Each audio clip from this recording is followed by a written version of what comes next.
home. Kakauwi lang namin guys and it's already 7:30 in the evening. Sobrang nakakapagod and antok na antok ako. But yeah, andito na kami. Bago ko i-end ang vlog na to, pakita ko muna sa inyo kung ano yung napamili ko.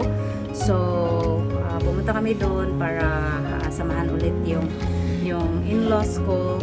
Tapos may binili na din kami.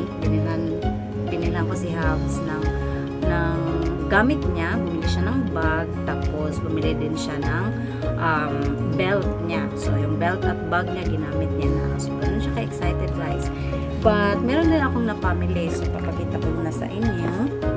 So I bought this running shoes. Very pretty. Bumili ako, hopefully makapag-jogging na. This is a sort of motivation kasi sobrang tinatamad na akong mag-exercise talaga. And kita nyo naman, yan, namimilog na ang mukha ko. Tapos, medyo I'm gaining weight na talaga kasi hindi na nakapag-exercise. Sobrang tinatamad mag-exercise. So, hopefully, ma-motivate dahil may bagong running shoes. I bought this for 1,199 pesos only. So, ito siya. Hopefully lang talaga makapag-jogging na. So, yeah. Wish me luck. Or should I say pray for me? Sana ma-motivate na na.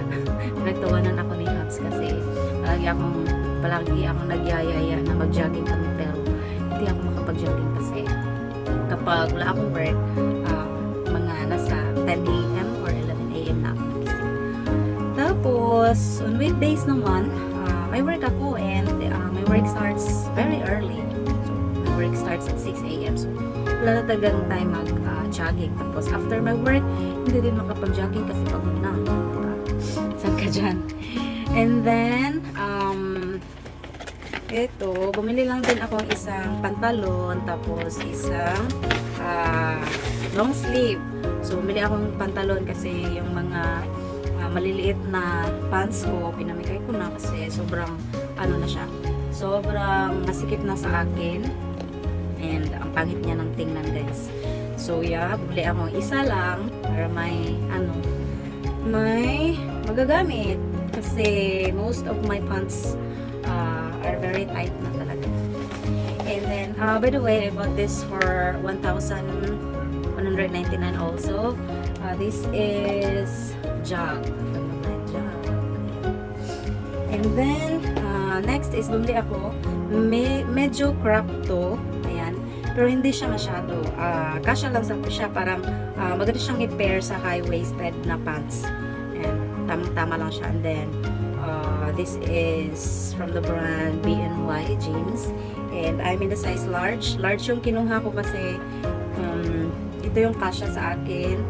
Hindi siya masyadong crop. Tapos hindi masyadong haba sleeves niya. Ayan, isa lang. Kasi sabi ko, wala akong mapipili doon. Ang daming, ayoko ng mga damit na maraming kaparehas kasi hindi natin alam, baka magkakaano kami sa magkasabayan sa jeep at same kami ng ang tawag doon, same kami ng damit. Ayun. Nangyari na sa akin yun minsan, kaya ayoko na. Sabi ko kay Habs, mag-order na lang ako either sa Shein or sa Shopee kasi mas madaming mapagpipilian and mas madaming parang trendy clothes doon sa online. Tapos, birthday ng dalawa naming inaanak, isang girl at isang boy. So, bumili na din kami ng pangregalo sa kanila. So, yung isa, yung boy namin na inaanak, he's already, I think, 7 years old or 8 years old and mahilig siyang magdo-drawing. So, binila namin siya ng sketchbook and ito, colored pencil. So, para dagdag sa mga niya, libangan niya kapag wala siyang class. And then, yung isa is girl. She's 2 years old. So, binilhan lang namin ng shoes. Ito. Nagustuhan ko ang shoes na to kasi hindi siya masakit sa paa. Yan. So, hopefully, kasya to sa kanya. Kasi sabi ng mother niya, size 27 na daw siya. And, Ang equivalent ng size 27 is size 9. Sabi nung nagbabantay. So yeah, this is her gift. And so yeah, that's it guys. By the way, bumili na din ako nito. Uy, isang notebook. Hindi ko na control ang self ko guys. Alam ko, madami naman na akong notebook dito na hindi ko pa ubos gamitin. So, hindi ko pa ito magagamit. Binili ko lang siya. Kasi gusto ko siya. And hindi ko na-control ang self ko. Ayan. Kulay.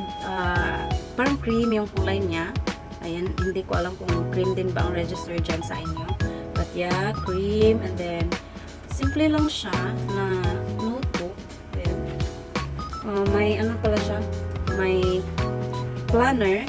Ayan.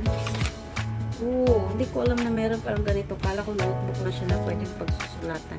Monthly pala siya guys. Pero hindi ko magagamit yung planner niya. So, itatago ko na muna to kasi hindi ko pa gagamitin. And then, bumili na din ako ng ganito.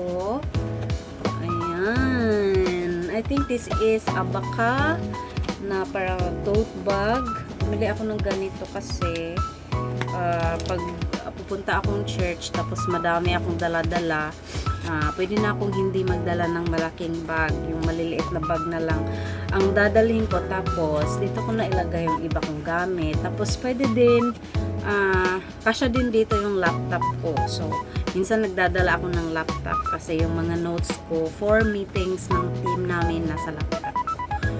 So yeah, that is it guys for today's vlog. Thank you so much for watching. As always, I'm very grateful na andito kayo. I'm very grateful for dropping by. And I hope nag-enjoy kayo sa video na to. I'll see you in my next one. Bye guys!